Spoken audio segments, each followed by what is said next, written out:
Have you ever been in a failed relationship? No, really though. It's pretty much like asking you, have you ever been in a relationship, period? We've all had our fair share of relationships, good and bad, unless you live under a rock. And you know just how shitty some of them can be. And of course, how shitty some of them can make us feel. My guest, Claire Mathias, and I are going to talk about that and a bunch of other stuff.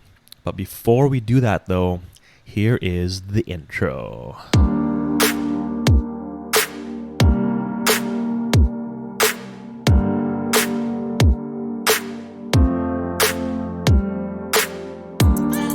Welcome to the Fit United radio and podcast, where each episode we aim to bring you fresh, relevant fitness and health related news, content, and interviews to help you reach new heights and ultimately become your best and fittest selves. All right, guys, in 3, 2, and 1, let's go.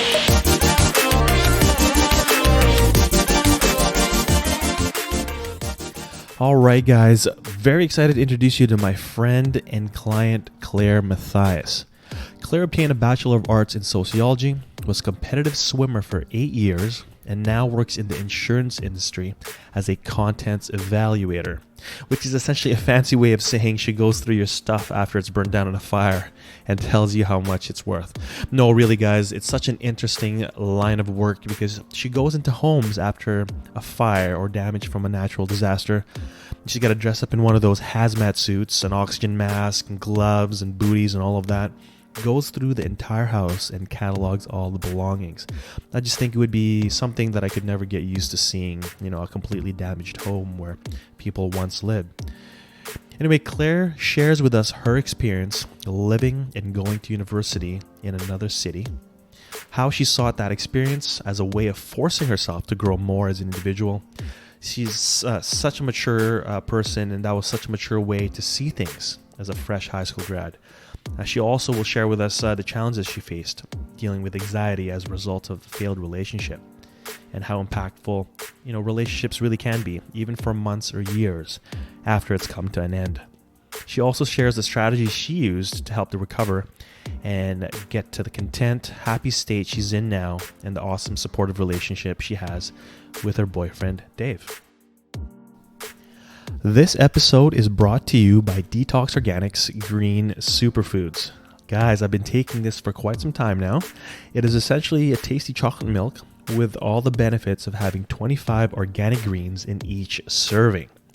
DETOX Organics helps eliminate bloating, especially after having, a heavier meal or foods that just don't go well with your digestive system.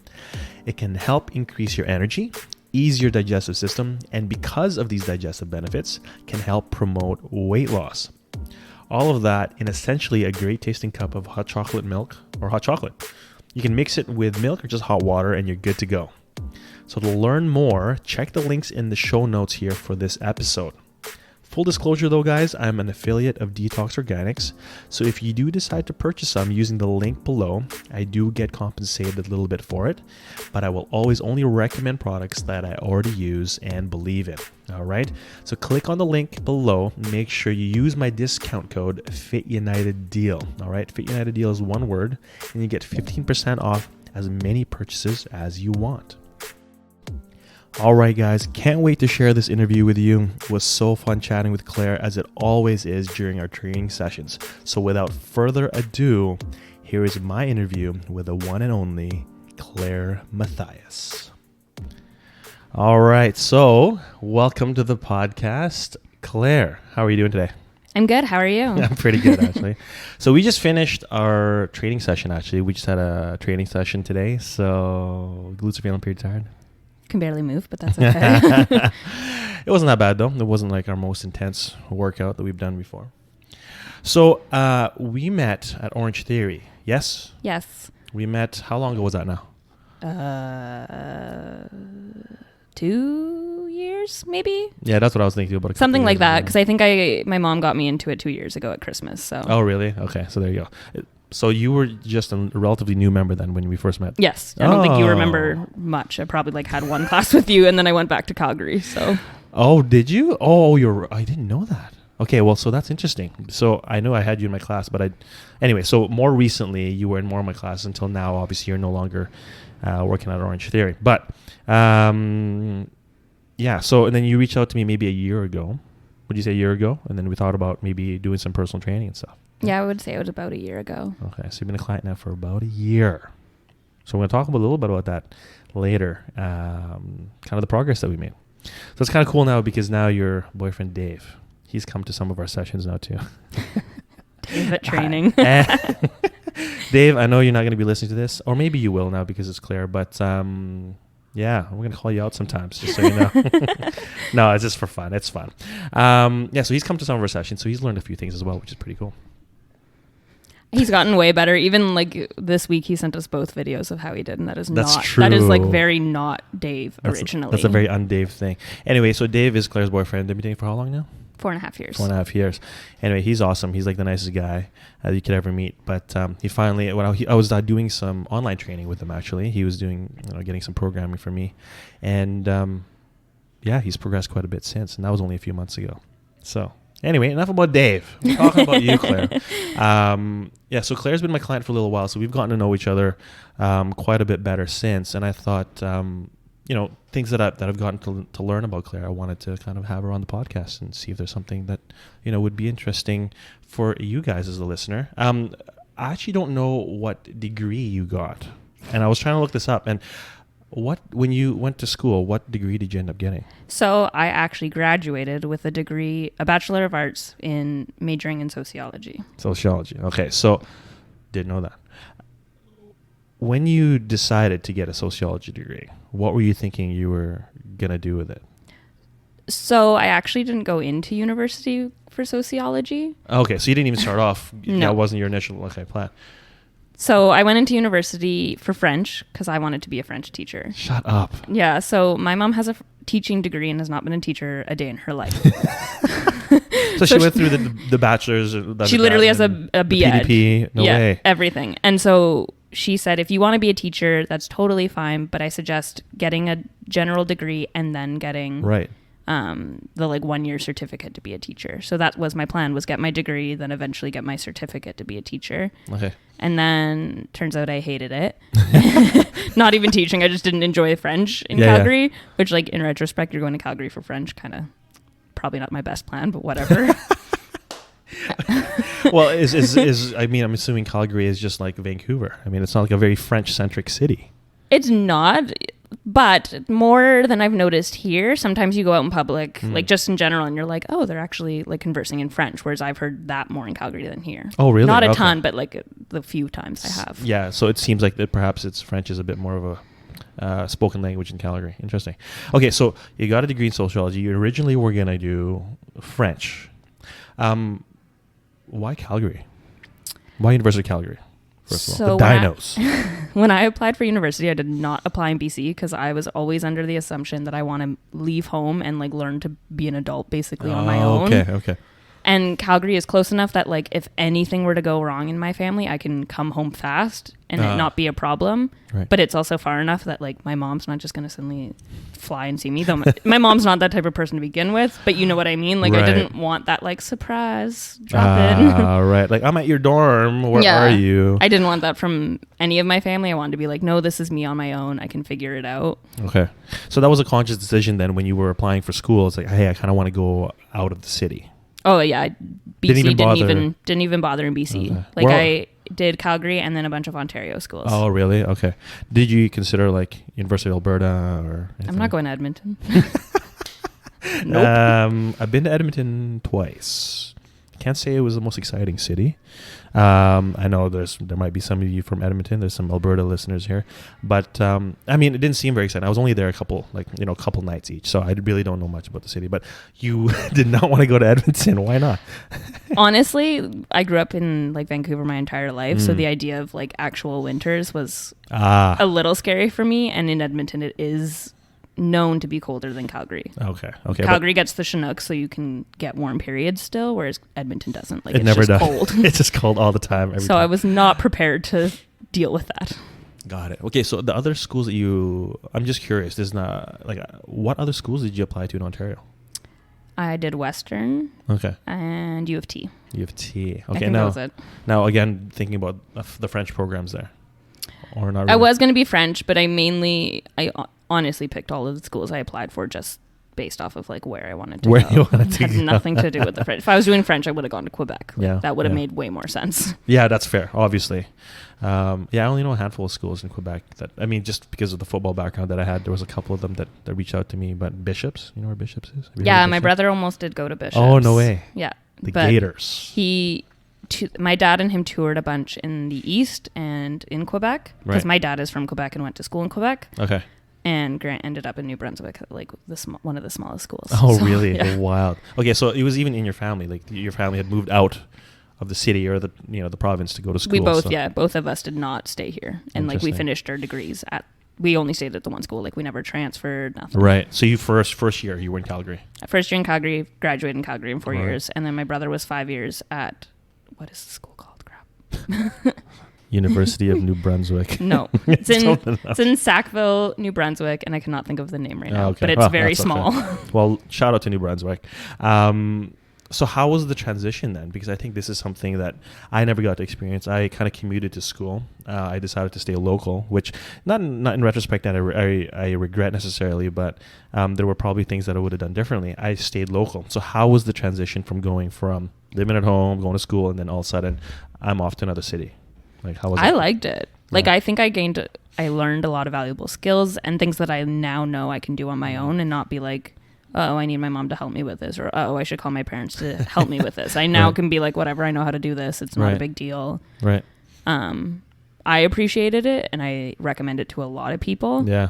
Just especially like you learn to make a family out of friends. You learn to bond with your friends' families. Like you meet so much more people, in my opinion, and like you almost can make that separate life. Like I totally have a separate life from Calgary and friends in Calgary. Right. And they come out and visit me here sometimes, but like it's not the same. Right. And I value my time in Calgary as much as I left it. I value it. Yeah, that's actually really cool to say that because like you said, like you almost build a separate life, but it almost forces you to grow up.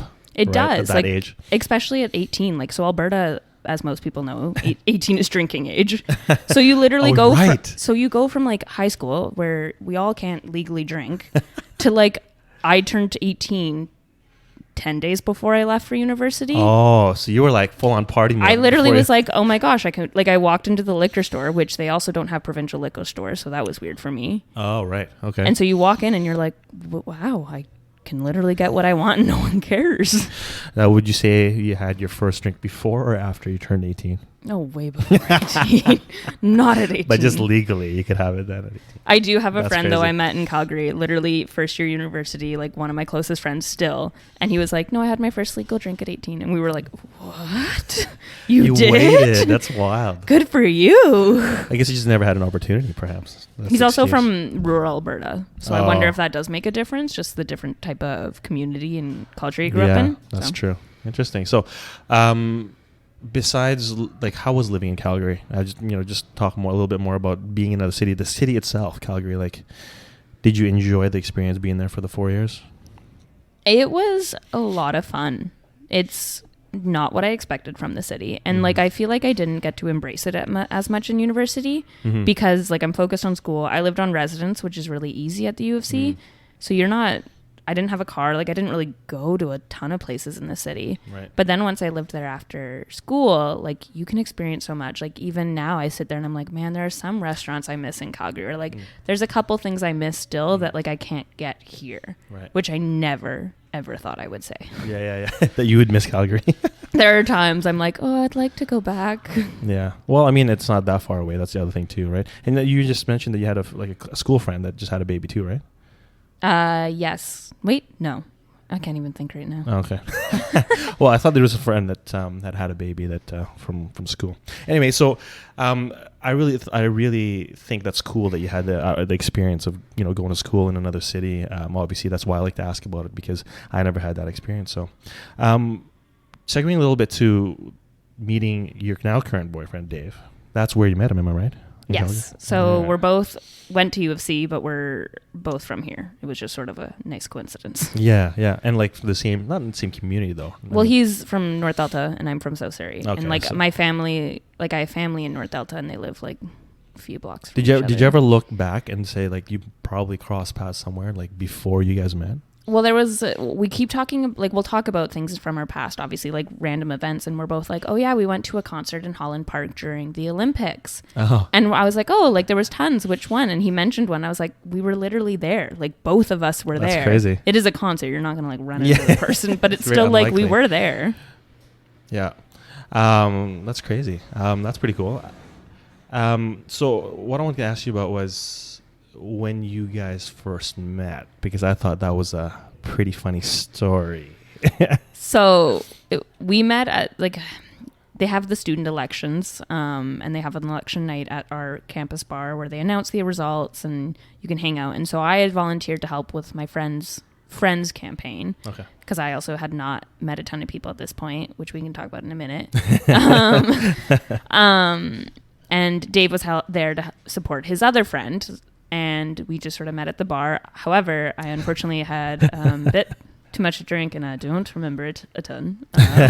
Dave does, so that's a nice, happy coincidence, but I don't. So when you first told me that, I thought it was hilarious. But then, so the only memory really of the actual events that transpired is all from his version of things. I think I vaguely remember like meeting, like hi, right. But like past that. Right. So then let's say, okay, so fast forward a little bit. So you met that day and whatever, but how did he reach out to you like, hey, nice meeting you yesterday? Like, what was the follow up? How did that even continue? Because if you don't even remember the day pretty much. Do you remember this? Do you remember how he? I do, because so I left the bar early because I obviously was not doing well. And I went home, but I didn't tell basically any of my friends or him that I went home. I just sort of left. So I went home and I wasn't doing great. And I fell asleep and I woke up to my best friend who was texting me, obviously being like, what the heck happened? But he had texted me just being like, are you okay? Like, what's going on? I got your phone number from this guy. Like, what's happening? And I think I sort of replied, like, don't worry, I'm fine. I'm at home. Like, don't worry about it. And then the next day, we texted each other being like, oh, like, I am alive. Don't worry. Don't worry. I'm not dying. I mean, I'm suffering, but I'm okay. Yeah. But there's a little bit of weird coincidence to the story. Let's hear it. So Dave came home. Like, Dave had drank a bit, but he was fine. Like, totally good. Came home and he went to his roommate. And I said, oh, I met a girl at the bar from South Surrey. And his roommate's from South Surrey. Okay. And he goes, oh, like who? And he goes, her name is Claire. And his roommate goes, oh, Claire Mathias? And Dave takes a step back, like, how do you know who this is? Like, I've just told you a first name. Right. And he's like, oh, no. Like, my dad and her dad play hockey together. We live like a block away. I played hockey with Grant. Like, and Grant's my little brother. Right. Like we're very like an intertwined family. Yeah. And Dave is roommates to this guy. Like, wild. No idea. I wonder if he did like a bunch of digging on you at that point. It's like, oh, I know Claire. Okay, well. Who knows? I was passed out in my bed, dying. Oh my gosh. Well, that's the university of life for you. Again, living in another city that's, or living on res. That's the other thing I didn't have. It's definitely res. There you go. The res party. So what a cool story though, that you guys kind of had like a life that was, back home was perhaps, close, but then you meet elsewhere. So I think that's pretty awesome. So before Dave, I know this is something we had talked about a little bit before, and kind of what I wanted to talk to you a little bit more about. You had obviously had relationships before Dave, not immediately before Dave, but you had a relationship, I think, earlier in your university career, right? Yes. So I actually came to university in a relationship with someone. Oh, okay. From home. So both from this area. And then did he also go to University of Calgary? He did. So we both went to the University of Calgary. We both were in residence. We both got placed into, like, there's 2 first-year buildings, and you randomly get placed, and we both got placed in the same building. Not same floor, but we were in the same area, basically. And then beginning of third year, he broke up with me, which, like, dude doesn't want to be with me, fine. But, like, rocked my entire world. Right. Rocked it. I had no idea what to do. Mm-hmm. And basically, every friend that I had made were friends from his floor and stuck with him, and I had no one. I see. So like, not only was my boyfriend gone, fine, okay, but I also had no friends to even really reach out to, and I thought I had some, and like there's 2 friends from that area that like totally are still with me. There's some of my closest friends. One had moved back home, and she sort of just lost touch with those people anyways because she'd moved home because she's from Calgary, and one they stopped talking to because they said he was annoying drunk, which like realistically we're all annoying drunk. So I think I'm a happy drunk. The only person on the planet not annoying drunk. So they like, I had no one. I became very anxious because like how I knew understanding of making friends and who my closest friends weren't really my friends anymore. I became depressed just because I like, okay, you're totally upset after a breakup, that's totally fine, but like I also had no one. I don't have family in Alberta. Like I didn't have family that I could turn to happily and like see them.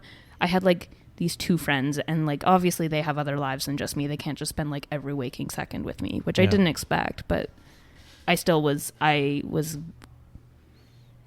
never like obviously was diagnosed depressed or diagnosed anxiety, but it like I couldn't go to class some days. I would make it to class and then like couldn't make it to my next one. I became into a hole. I went home a lot more. Like I didn't care how much it cost. I was going to go home and see my family. Oh, like come home, like fly I home. would come home on the weekend, like 2 days I didn't care, which like before like I can survive. Right, like the weekend hanging out otherwise, whatever, I couldn't do that. I didn't leave my room. If I did, it was like to get some food. I'd rapidly lost a ton of weight. Wow.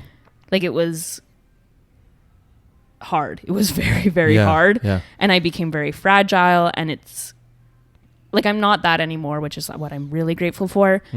But there's still things that linger, things that are around that I know is because of that. Right. And it, like, as much as I can address it, it sucks because I don't know how to overcome it as easily. I see.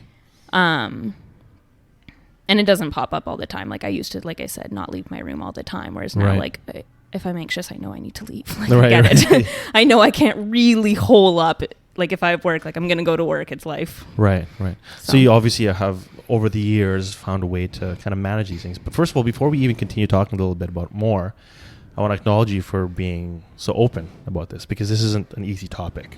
So I appreciate that you're able to share this, because I think this is where we could pull a lot from. I mean, for me, I've had my share of bad relationships, and I totally understand the feelings of anxiety or depression and just not wanting to be around other people because of whether it's the way I feel like I'm just gonna be a bad friend, or I'm just not gonna be very sociable, or I'm just not gonna have anything to add to a relationship, a friendship, or whatever. And it does take time. So this speaks a lot to the influence or the impact a relationship can have on somebody. Right? I think I didn't realize I was going to be this way. Like I was like, okay, we'll break up. I'll be fine. Like I know it'll hurt. I know I'll have some pains, but like I'll get through this. Right. And I was not what I was. Like I feel like me as a person was like gone, and I was just sort of like the skeleton around. I see. I was not I didn't recognize myself even. Right. Now, that's actually a good point that you make, but did you feel like, in retrospect, in the relationship, change as a person from who you were before having met this person? Did you feel like you've changed over the years? Like, you dated him for how long? Like 3 or 4 years, I think? Almost 3 years. Yeah. Like, did you feel like you lost who you were as a person in the relationship, and then after you broke up, it's like, well, who the heck am I? That was exactly it. Like I was no longer an individual, and I don't think I could see that until the breakup. I was like, wow, I really did lose me. Right. I was just that's tough. Half of two. Right. Whereas like that's something I've tried to keep up, at least with Dave and I. I'm like, we are still two people. Like we're not one. We are two people. Like we do things separately. We are still separate people, and I still need independence. And he's been really good about that. Yeah. I mean, he's doing his own thing right now, making banana bread, right? I think he's actually gaming, but that's okay. That's later. I think that's really cool that you've been able to take something that you experienced, something that was obviously very impactful in your life, and now being able to apply some lessons that you can take away from that. Like, and that's another one is you almost get lost in a relationship. And again, I've been been in relationships that it's been the same way, exactly like that. And to now be able to say, hey, I think in our relationship, we need to be like this, more individual, but share our individual, selves in the relationship, right? That's exactly it. Like we both have interests that are not things that either each other really likes, but like we still support each other through it. Yeah. And like, yes, Dave and I spend a lot of time together, but it's because we enjoy spending time together. It's not like it's like we're like one person that has to go do absolutely everything. Right. Like Dave's not here. Clearly I can leave. It's not like you're attached at the hip either, no, right? That's not the at thing. all. I mean, sometimes it's cute, especially in the beginning, but I get it. It's sometimes after a while, you're kind of like, I need space, move. Yeah. Now, just kind of going back to the state that you're in, and I think I want to revisit it a little bit. When you were in the state of the anxiety and depression and stuff, you kind of spoke to it a little bit. Can you kind of paint a picture as to what a day would be like when you were at that kind of that lowest point in your life? What did that look like? I think it sort of changed throughout the stages, like what it looked like. But at the beginning, it was very much like wake up whenever the heck I wanted. I didn't really pay attention to class and stuff. If I was awake for class, maybe I'd make it, maybe I wouldn't, depending on how I felt. Come home, I'd curl up. I'd generally cry a while, listen to music, try and reach out to people. At that time in my life, I thought, okay, I have friends that are going to support me through this. And I had a couple that like totally did, but I had some that you could tell were bothered that I was reaching out and being like, I'm in pain. I can't do this alone. And so at the time I was trying to reach out to people. Otherwise, like I would literally hole up. I would nap a lot. I would try and sleep. My mom suggested like a meditation app because that was something she had heard that was really helpful. And like it would get to the point where I could sleep, which was kind of nice. And that like eat it once in a while. That was about it. Like I did nothing. Maybe watch TV, maybe. So you became very reclusive at that point, just to kind of... I didn't really talk to people. Like I had all new roommates that were all foreign exchange students. All very nice. Like they're friendly, but like you're not close. Like I'm not going to leave my room when I'm hurting, and now you're very, very, very, very new. And they were also a lot older than me at the time. It was hard to relate perhaps even to them, right? Yeah, some of them were like in their 30s, and I was like, 4.5 years ago? So I was like 20. I wasn't even 21 yet. So like I was like, what do we have in common? Right. And they're foreign exchange students too, different country, whatever, right? Very hard to find commonalities. So besides you were saying you were doing some meditation, reaching out to friends and stuff. What other strategies, what other things did you do that helped you, improve your state? What other things did you do? Honestly, like there would be some days I couldn't leave, but there were some days that I could actually get up and I would go and I would just run on the treadmill. And I am not a runner. Like that is not something I'm like excelling at in life, but it was the only thing that would actually make me, because I'm exerting so much and I'm making myself so tired, I wouldn't think about, I'm so anxious right now. Right. So I would just sit there and run for a while, and then that, like, it would help tons. And it's actually still stuck with me. If I have anxiety, I'm like, okay, I need to run. I need to like make myself uncomfortable so I'm not thinking about it. Yeah. That's actually really cool. Like you found something like an outlet, like a physical outlet where you could take that frustration or that anxiety away, because it almost distracted you. This is the way I see it too, is like the physical pain will distract from the mental pain, at least temporarily. That was literally what it is. It's like I'm focused on the fact that I can barely breathe and not the fact that I am like mentally struggling. Right. It's tough. That's cool. Okay, so running, meditation. Were there other things that you found that helped? I reached out to my family a lot more than I thought I ever would, and that like really helped. My family and I, like, I wasn't like, I'm close with my mom, but I don't tell my mom like every possible problem in my life. Like, I know some people have those relationships, and so I would tell her that I'm actually hurting and that I'm upset, and like that really did help, and it probably made us closer now. Like I am quite close with my family, right? But honestly, it was mainly like I had to meditate a little. I had to do those random running spurts that I would do and hide. Like that was, it honestly took me a long time before I could do much else. Right. And how long would you say then? I mean, I don't know if you can put a timeline, but how long until you were feeling like you were kind of out of that rut or that state that you were in? How long did it take for you to recover? About 6 months. At 6 months, I did the like typical girl thing where you just had a breakup and I like chopped my hair and dyed it. And then I got a piercing. And then I did something else that week as well that was like drastically different for me. And right. So just it's almost like you took yourself out of whatever that was and did new different things. The hair is very common, you're right. And that helped a lot. Oh yeah, because now I was like, okay, now I'm a different person. Now I'm not what I was in that relationship and just broken. This is what I'm going to be going forward. Right. And I have been that since. Like, I haven't really changed my hair that drastically since then. I haven't got more piercings. Like Yeah. So that's kind of like almost like stabilized a little bit. But question to you is, now that it's been a few years and you're in a much better state than you're in now, do you still have contact with this person? Are you still in touch with them? Are they even like a Facebook friend or whatever? Like, have they been completely cut out of your life? You mean my ex, right? Yeah. So my ex and then my old roommate, who was my best friend, then started dating 7 months after we broke up. I forgot about this part of the story. Wild. So they started dating. This friend was when I was struggling. Like, I felt like I always bothered her when I reached out saying I'm hurting. Like, you could tell she just like didn't care. And I was like, okay, that's weird. Thanks, friend. Yeah, exactly. And then they started dating.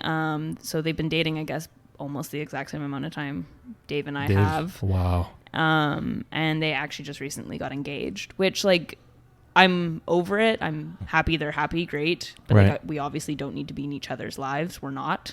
However, I definitely run into his family a lot. Oh, again, same circles of families or friends in the area, right? Well, and then how you feel about it is like, it's just kind of, it's neutral. It's neutral. Like, it makes me feel weird sometimes, but not in the sense I'm like, it's weird because I was like, wow, you caused so much hurt. But it's also weird just to be like, whoa, we dated and you're engaged. Like, we're at that point in our lives that's coming, and like, oh, that relationship turned into this. I see. Yeah, I know what you mean. Yeah. But it's a weird feeling. Like, even when I think about it, I'm like, how? Yeah. Well, I'm still like Facebook friends with some of my past relationships, like exes, and no animosity towards them or anything. Everything's all good, forgiven, forgotten. But and they weren't all necessarily bad breakups either, but I see them like either getting married or having a kid, because I'm at that age now where these things are happening, adulting things. And it's kind of like, it's the initial weird feeling, but then it's also like, hey, that's cool. They kind of moved on, right? And you kind of just think about all the good stuff. Anyway, that's kind of how I've felt about my past, and I think it's kind of cool that I don't feel like I'm holding on to this stuff, because then that's when, to me, that's an indication, like, obviously, like, either I'm holding on to some sort of resentful feeling or something like that, right? Which I don't have anymore, fortunately. Right? I try to be like that, and I think it's only actually somewhat recent that I've been like, no, like, good for them, they're happy, like, I'm glad, but like, obviously I don't need you in my life due to what happened, right? But like, great, like, if they're happy, cool, like, good for them. I'm not gonna sit there and be like, I hate you for it. Like, no, I'm in a happy relationship. I don't think about them. We're not friends. Like, it's not like we're best friends still and we all see each other. Like, I don't care. Right. It doesn't eat you up anymore. So obviously you're able to talk about it now, which is, obviously a good sign that, you moved on, like, about your anxiety and how, where that was for you. What kind of role does anxiety play in your life now? It still plays a bit. Like, I don't get anxious every day, but there are days I wake up and I'll be like, wow, like, I am super anxious today. Don't know why. It really comes out of nowhere. It's kind of a random thing sometimes. Like a couple of weeks ago, it was like a random Friday, and I was like, I'm super anxious. Don't know why. I'm working from home. Like, I'm not seeing people, but I'm not doing well. Right. I also have a lot of social anxiety, so meeting huge groups of people at once, I'm not great at. Meeting new people, I'm extremely awkward. More than anything, like, my intentions are great in my head, but I just like can't portray that. Right. And I'm, as lame as it sounds, I'm terrified to make friends. I want to. I'll meet someone and I'm like, great, I think you could be my friend, but I don't know how to go about this. How do I initiate this? How do I make you my friend? And I also feel like I bother people. Really? So like, even Dave, there's times where I'm like, I'm bothering you. Like, please leave me alone. He's like, I'm not going to just leave you. Like, you don't bother me. But I, like, even someone I want to be friends with, I'm like, I don't want to put in too much effort because I'm going to bother them. Because you feel like you're going to bother them. I feel like I bother people. Really? Not constantly. Right. But like, there are those times where I'm like, I'm bothering you. And especially when trying to make friends, because it's so new. Right. So would you say it's almost like you feel like there's an imbalance between, I met this new person and I feel like I want to be a friend, but I don't want to reach out almost too often or too much or something, because you might feel like you're coming on too strong. As long as it is, yes. Yeah, but I also like it. I'm also scared because I'm like, what if they actually have no interest in me? I see. So I don't want to make a fool of myself, and I just get really anxious about it. I see. So like, I'll sit there and I'll be like, there's tons of people that I think I could be decent friends with, right, but I'm too scared to do anything about it. Right. Like if it naturally happens, cool. But like if I actually think about it, I won't go anywhere because I'm too scared. That's so interesting that you say that, because first of all, you reached out to me and for training and stuff.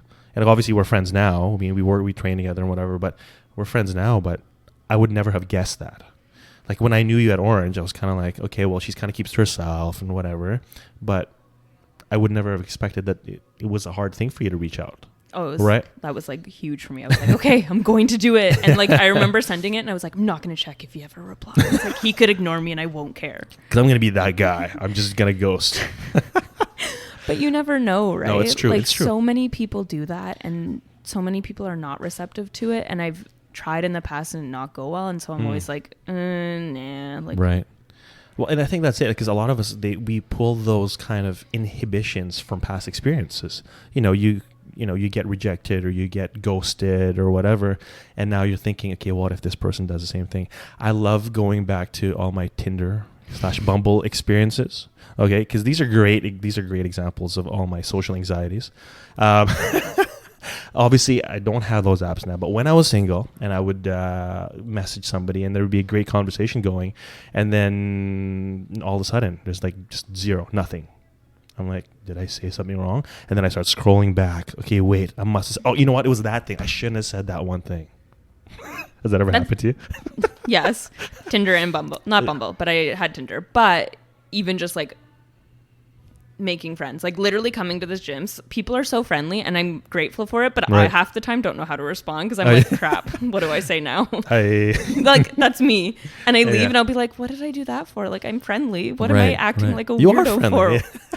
But you know what? These are the little things that, past experience, they build up and then it kind of like hangs on a little bit is what I call it. They kind of just cling on to you. But obviously, they're slowly coming away or disappearing, which is pretty cool. And everyone's friendly here. You're a regular here now. So really. I try. And I literally like so many times I leave the gym and I'm like, why was I so awkward? Why? I'm like, but I don't know how to not be, unless I'm already like extremely close with the person. Right, I don't know how to not be awkward. Yeah. Well, that obviously comes away. Everyone's buddies here, friends. We're going to move on from this topic in a second here, but are there certain things that you remember about how people, this is a very specific question, how people, whether it was friends or family, that they would react to your anxiety? And it may have seemed well-intentioned, but was it something that actually ended up either setting your back or not even helping at all? Do you remember if there was a time when that happened? I think a lot of people thought give me space, and like that was the last thing I needed.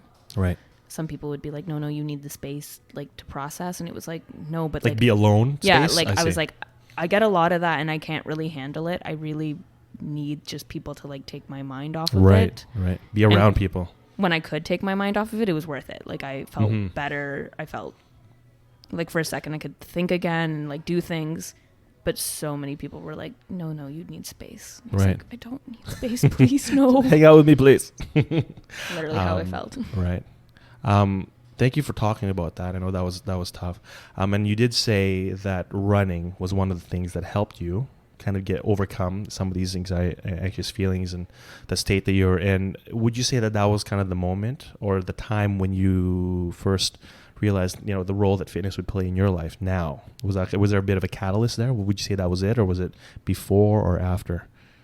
I think before that I knew like just for health reasons you obviously need to work out, and like I've been an active person most of my life, but I think that moment made me realize like, oh, it's not literally for physical. Like I need to work out for my mental state. I see. And so now like whether or not I'm working towards a goal or not, like I have to work out just to mentally be clear, mentally not snap at people and like not be myself. Like right. It's noticed when even if I do one workout a week, that makes a difference compared to like a month of not working out. Right. It made a big difference. Because I know you said you were, we talked about this a little bit before, but you were a swimmer beforehand, right? You were a swimmer for however many years. At what age were you doing swimming? Competitive swimming would have been from when I was 7 until I was 15, maybe. Okay. 15? Oh, just before, kind of still in high school and stuff. Yeah, for the first bit of high school. And then that's when I had to stop. But I was a swimmer and then also a water polo player. So I did both. God. Okay, here's the thing about swimming. I mean, I love swimming. Water polo gives me anxiety. Talk about anxiety. So I watch these people, and of course, you're in the pool. How long is the game? 20-ish, 20 to 30 minutes. Like, it's not that long. Okay, well, 20, 30 minutes, you're essentially treading water for 20 to 30 minutes, unless you're swimming for the ball and you're going to try to score. And I've watched the water polo before on TV and stuff, and it can get pretty intense, right? I only got to a level of swimming where I had to tread water for a minute. And I failed, whatever it was. I can't remember, it was red or something, whatever you graduate and do. I couldn't tread water for a freaking minute. Can you still only tread water? I don't know. I haven't tried. But point is, water polo players, they're just treading water nonstop. They could probably do it for another hour, right? To me, that is difficult. Maybe I just never got the technique right. But that was it. That was my breaking point. I couldn't move up in, I wanted to become a lifeguard. I was like, ooh, that's cool. I want to be a lifeguard. But I couldn't because I could tread water for more than a minute. I don't know. I'm going to have to test it out now. I'm going to have to go into the pool and go try it out. Maybe you can just show me how to tread water properly. Well, there is actually a specific technique to actually successfully tread water. Sustain it, right? Yeah, what we learned treading water as children, you could not sustain that. There's no possible way. So I was being taught the wrong thing then. No, because you do need it to understand basics and everything. But have you heard of egg beater before? Yeah, I've seen it with the legs, right? Yeah. You kind of do this with that is the only way you could sustain it. Oh. Because it gives you a lot more power. It allows you to stay strong. I mean, it's tiring. Egg beater is still exhausting, but right. It's if you did treaded water where you just sort of kick each leg out at one time, you know what I mean? What about the arms? What are they doing? I don't know. Can't really showing something, but I don't know how to describe this. So you're you're basically sculling. The surface. You're sculling the water right here. I know sculling. Yes, I know. So when you're on your back and you're sculling with your hands, right? It's basically that, but just in front of you. I got it. Okay, I'm gonna go test this out now. Next time I'm in the pool, Cruz, my son, was doing Christmas lessons, swimming lessons up until last week. So next time we do that, we go to the pool. I'm gonna try it out. Thank you, Claire. School all the parents. He can tread water for more than a minute. Look at this dad. Oh my God. Okay, so with the swimming, I want to keep talking about the fitness side now of things. With the swimming, was that a cause for some of the injuries that you have with your shoulders? Was that a cause or? 100% a cause. 100% a cause. I overworked my shoulders from swimming and water polo because I only did what I call freestyle, but commonly known as front crawl. Right. And butterfly. I hated backstroke, still hate it. Right. Hated it more than anything. So essentially I overworked them going forward and never stretched them backwards. So my both shoulders are messed up, but the one that's actually messed up is my left one. It's a lot more forward. It doesn't actually sit in its socket properly.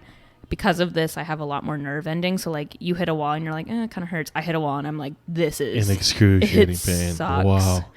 I can't raise my arm above my head super easily. That we know. Can't put a lot of pressure on it. Sometimes I can, sometimes I can't. Yeah.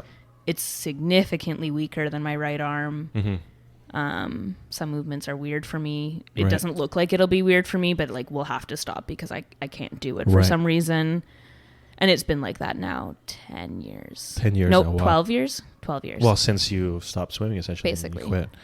I know because some of the exercises that we do, there's some overhead movements and stuff. It's almost like there's a strength gap between the two, right? We try to close that gap. But sometimes it's just like you said, it's just a perpetual thing. Perhaps it will be that way forever. You can only hope to improve on it a little bit, right? I think I can improve it, but like I think I'm unfortunately gonna have a not great shoulder for most of my life. That's okay. No more overhead squats. Well, actually, we haven't really done them since the first day. I don't think I need to. We're good. There's no aspiration for overhead squats here. Okay, so since we started training at the beginning of the year, what kind of things would you say are your biggest accomplishments from just the training aspect of things? I can actually deadlift. That is yes, like you the can. biggest. Yes. So my first deadlift here was pathetic. Because of my shoulders, I didn't have the strength to actually lock in my shoulders and have proper form. We couldn't even do it. Right, that's true. Whereas now that's not an issue. I have proper form. I can lift. I can now. My most recent is 200, and that's a huge 100 pounds, guys. Whereas like the bar was like huge when I first started. Like that was rough. Yeah.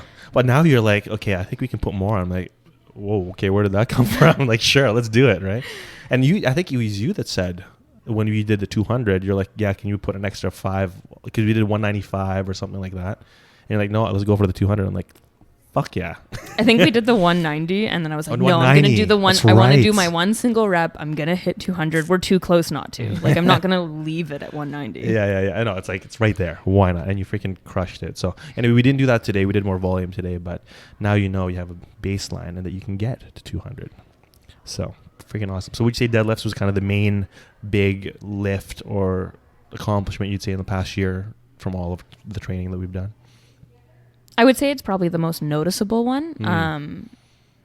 Like I can actually bench, which like I obviously couldn't with my shoulder, and it's still hard for us. Like I am weak at bench, but I can do it at least, which is something I never thought I could. Right. And my squat has gotten better, but like it still needs improvement, but like I can see that they exist. Like it's not necessarily like in a year I'm like now the best person on the planet at all these things, but like obviously there's improvement that I was not getting by myself. Right. Well, see, so my wife Misha saw you squat, and the first time that she was actually watching our session, I think, and I could see her in the background giving the approval, the nod of approval. I'm like, fuck yeah. So that, because Misha's a powerlifter, as you know, and she gave the nod of approval. So to me, that's an accomplishment for both of us.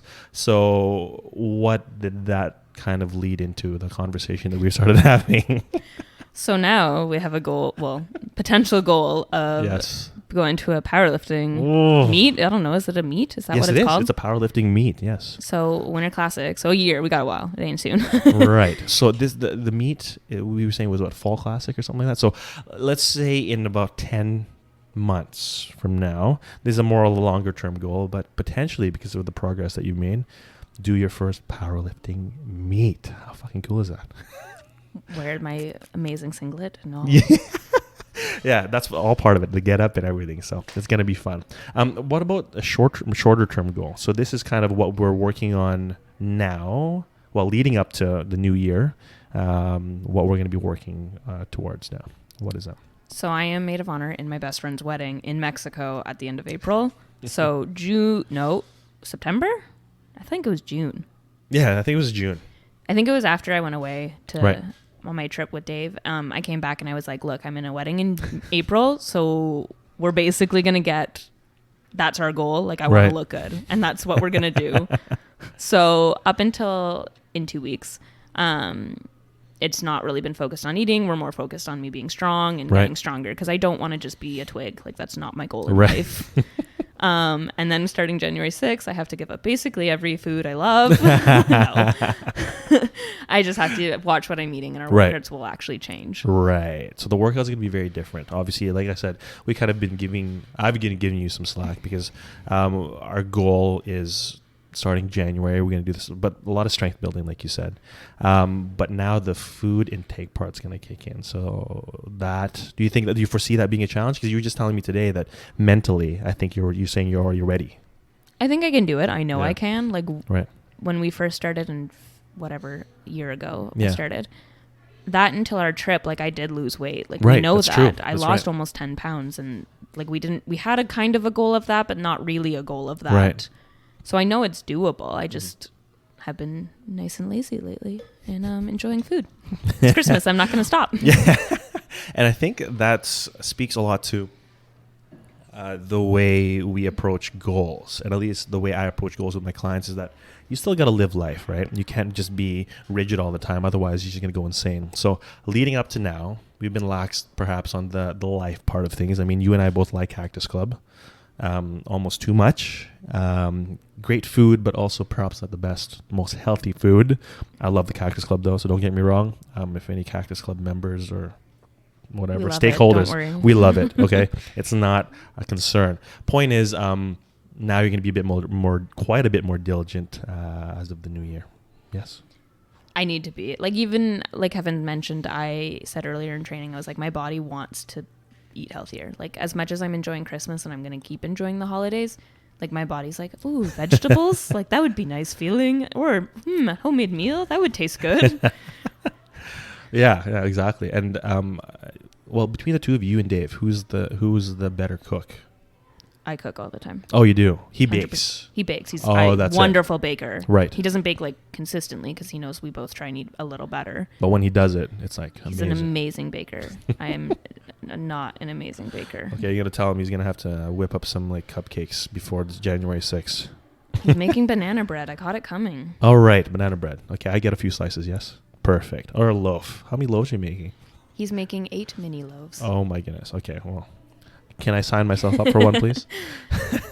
All right. So we're going to get some more general questions, and then we got some rapid fire ones, and 3 questions I'd like to ask at the very end of the podcast.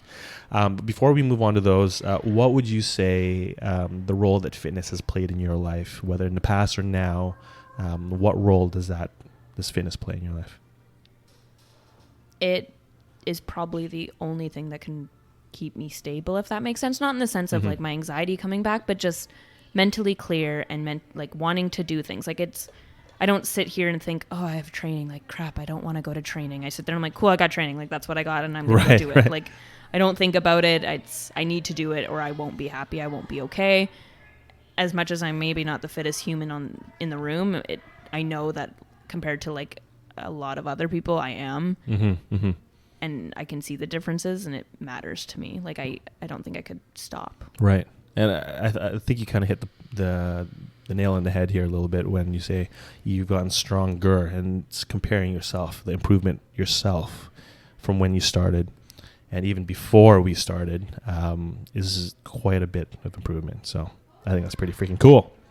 All right. So we're going to move on to some general questions. If you could have chosen your name, and I know we talked about this before, if you could have chosen your name, what would you have picked? My mom has an extremely easy maiden name, so I would have just picked her maiden name, which is Taylor. Right. Okay. And I think it was even an option for my name at the time, but right. Obviously my name is not Taylor, so here we are. But what did you say about your name? You're like, it's like the whitest white chicken name ever or it something. Is. I'm like, what? My name is... It is, though, because I have the whitest middle name. Like, you will meet most white girls out there, and they will have the same middle name as me. And I even know which is Marie. Everyone's thinking it even before I say it. You I know what it. Misha's middle name Marie. is? My manager in Calgary, Marie. Like, everyone has the same middle name as me. You ever watch Ted? You know how he's rattling off all these names? It's like something Ann, something Ann, something fucking Becky. I guess that's a pretty typical white name too. Anyway, Taylor would have been the name, perhaps, eh? I guess so. Okay. I mean, that's like my best answer because I honestly don't have. All right. So what's something you think everyone should experience in their lifetime? Now, you've traveled quite a bit, even with Dave. What is one thing you think everyone should experience? Doesn't have to be traveling. But. A different culture. Like, yeah. Even if you can't travel that far, there's places in the States that culture is totally different than ours here. That's you don't true. like it as much as we're like, no, we're not that different. Like, they are totally different. Right. And seeing people's different cultures and living like that for a while, like, you come to appreciate your culture, or you come to appreciate parts of theirs. Right. And I think it allows you to accept more and understand more instead of just being like, no, my way is the best way. Right. That's so true. That's so true. And it made me think about my experience in the Philippines. I volunteered in the Philippines for a few months. Of course, I'm Filipino. I'm from there.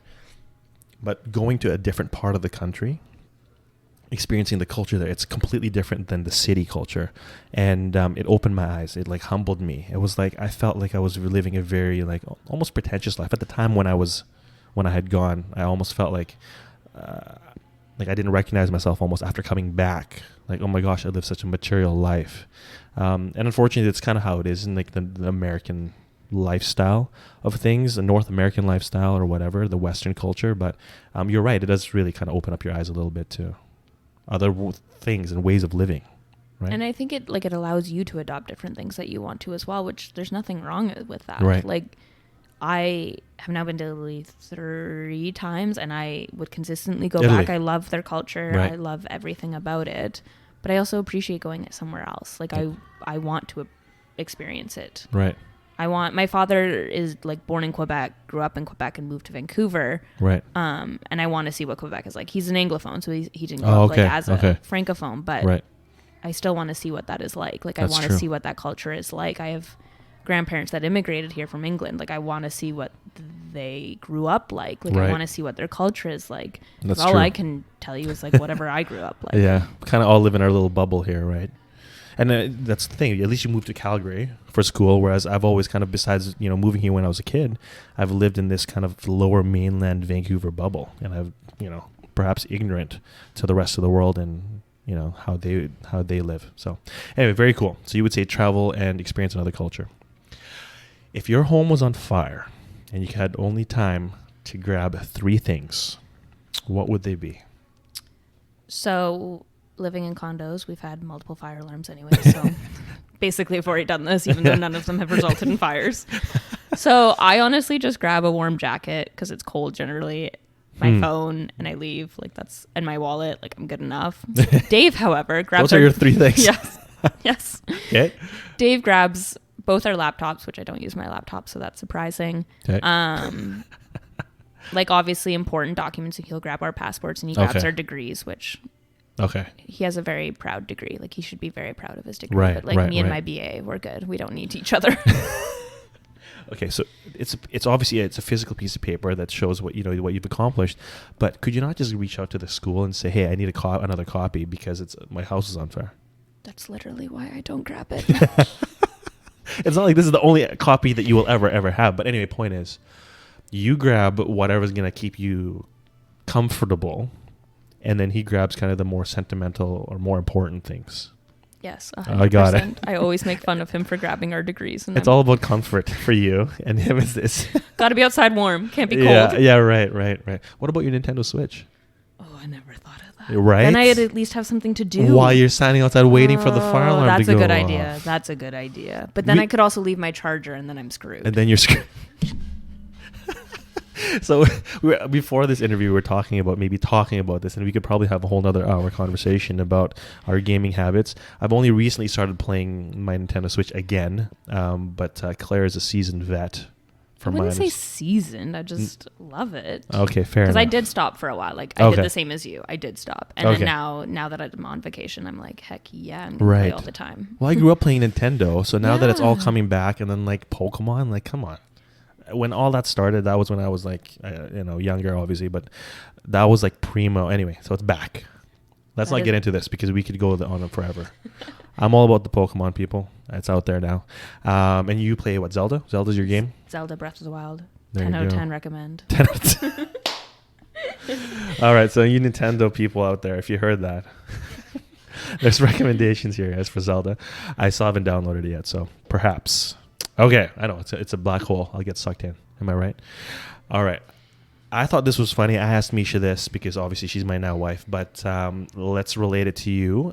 What are a few non-negotiable characteristics someone must have in order for you to want to continue to date them? Ambition. Okay. Intelligence. And I don't mean like you gotta be the smartest person on the block, right. But like you gotta have some. Right. Just a little. Fair enough. I don't mind a little. Even if it's in a topic I don't know, I don't mind. Got it. So sentence sounds real low. No, a little intelligence. But I know what you mean, though. You're right. Okay. Those are the 2. And what's the other one? Or if there is another one. There is. I'm just trying to think of the best way to say it. I guess it's like kindness and care, but like not you care like, oh, I care. You know what I mean? Everyone use that right. so easily.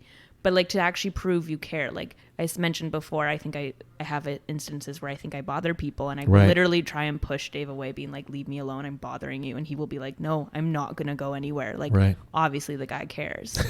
Obviously. Right. But I want to see that you care about other things too. Like he cares about his nerdy games that he plays, or he cares about, he loves his work as much as I don't understand any of it. He loves the things he learns, and he cares about it. Right.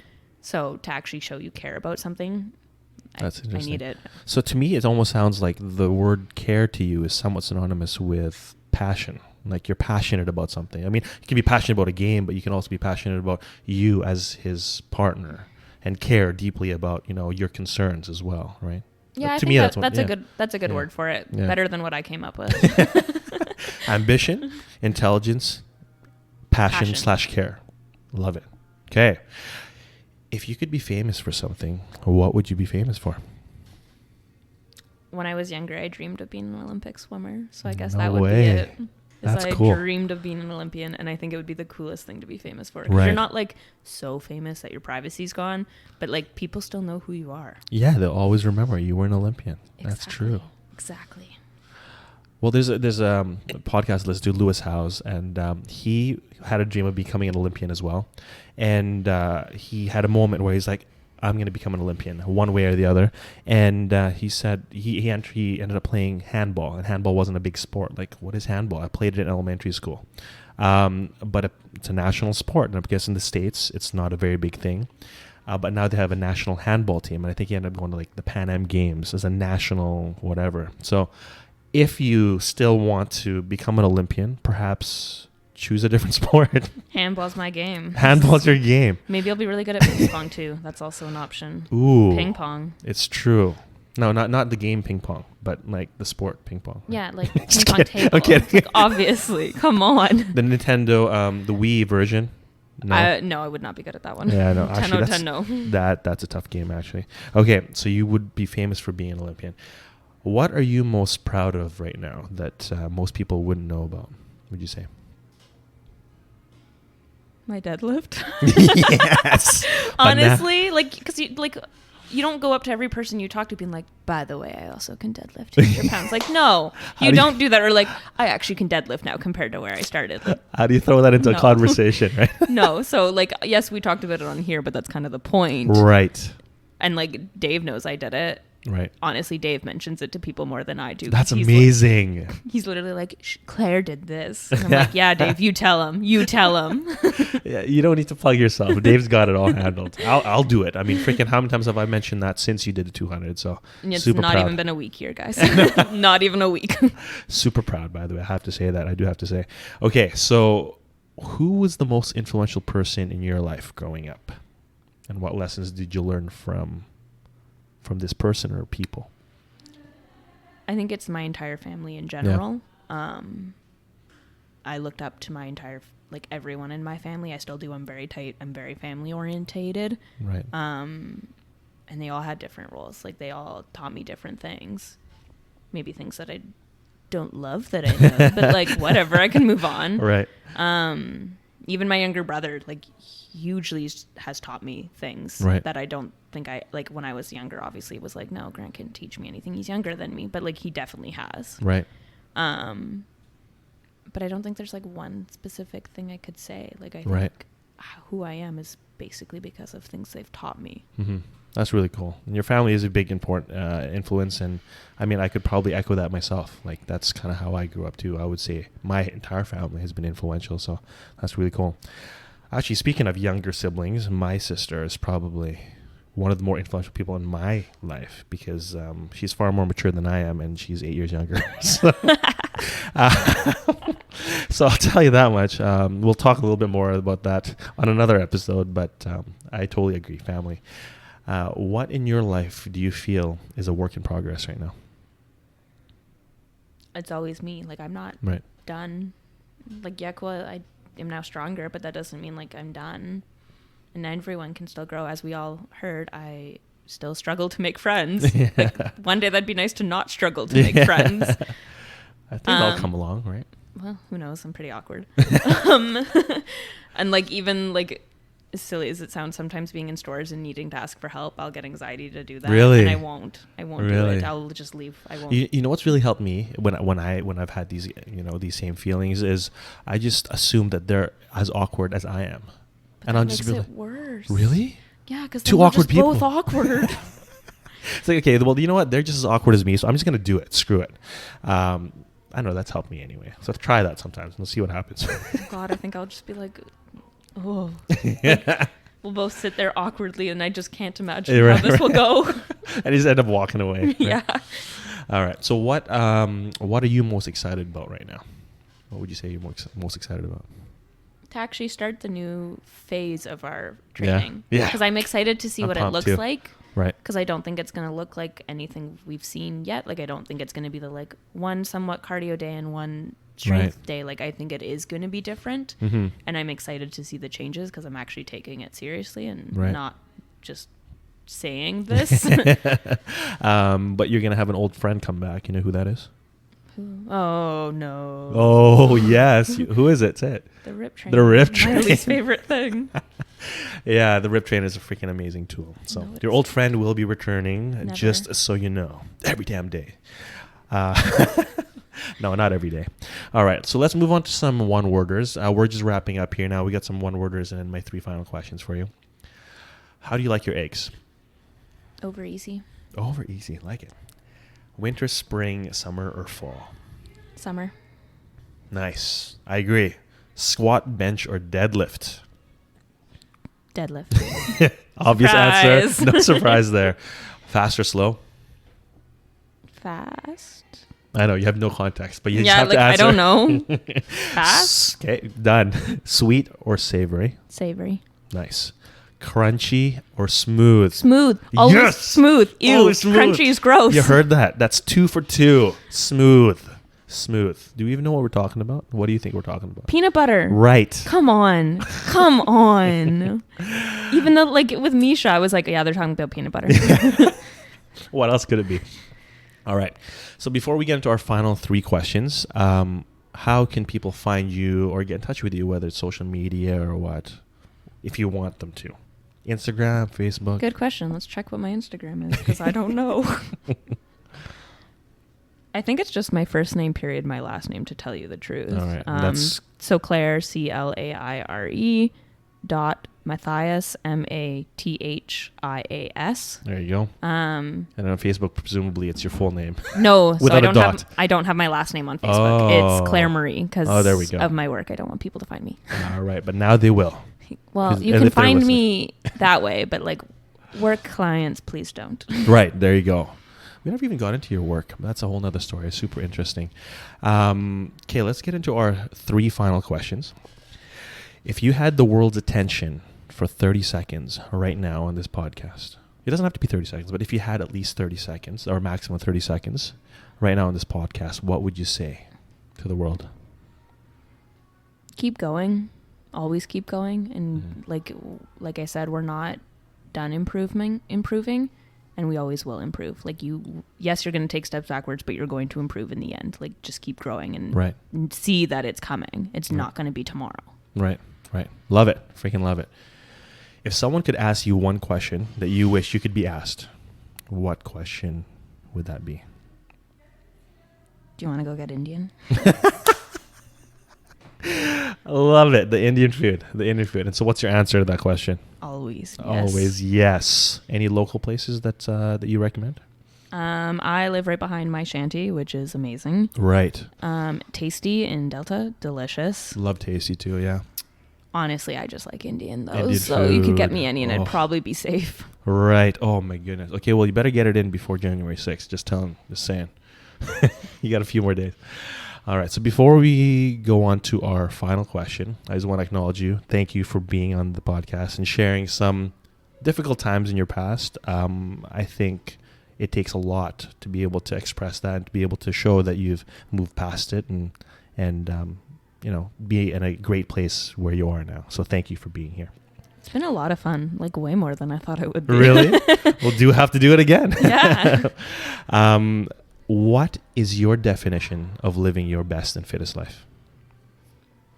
Always trying. Like it doesn't matter if you got it right now or if you're not going to get it at all. Like we're not going to succeed in a lot of overhead things, and I know that, and I don't think I'm ever going to. Right. But like that doesn't mean I'm not going to get better at anything else. You're just going to keep trying. Right. As much as I can't lift overhead, those threes go above my head even when I don't want to. That's true. That is true. All right. That is perfect. Claire, thank you for being here on my podcast. Appreciate you. It was fun. It was fun. Thank you. You're welcome. All right, guys. Thank you so much. That is my interview with Claire Mathias. I'll see you guys later. Okay, guys. That is my interview with my good friend Claire. Hope you guys were able to pull something out of that conversation. And I want to thank her again for being so open and sharing some of those difficult experiences in her past. All right, so Fit United fam, this is my fun way of reaching you guys that doesn't require you to be sitting at your phone, scrolling up and down mindlessly. You can listen on the go while you're commuting or during your workout, having a bath, whatever. I love communicating and being able to talk and listen to you guys, and that's what gets me fired up every day. So with that in mind, if you have any topic suggestions for the podcast, have any questions or comments, send me a message on the Anchor app. Send me a message on Facebook, facebook.com/FitUnited, on Instagram at kevingreen.fitness, or at FitUnited, and of course on our website, fitunited.com. And lastly, guys, don't forget to subscribe on your favorite podcast app. All right, Kevin here signing out. I will see you all on the next one.